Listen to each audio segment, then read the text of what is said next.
কৃষকের মুখে শুনি তাদের যে। আসসালামু আলাইকুম ভাই। ওয়ালাইকুম সালাম ভাই। বেশি ভালো না ভাই।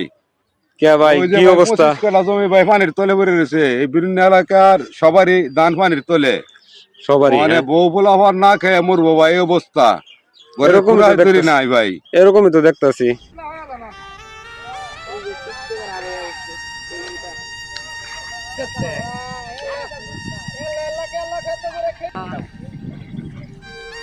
ভাই কয় কাটা ক্ষেত কাটছুন? ভাই এই 27 টাকার মধ্যে কাছি ফাঁসাইছি, আরো 17 টাকা তুমি অলরেডি পানির তলে ভাই আমার। আরো 17 কাটা পানির তলে।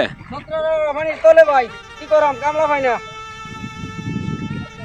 ধান ভ্যাকসিন না দিয়ে কাটাম মাখলে মানে ভাই কন্ডিশন খুব খারাপ। এই যে দেখেন কি অবস্থা, কিভাবে দানানো লাগতেছে ভাই মুড়ি বান্ধার condition কোন। আমার খুব খারাপ, যা বলার মতো নাই। এই যে চিত্রটা, এই যে মুড়ি বান্ধার কোনো ভাও নাই। এই মোরে বাকি এই যে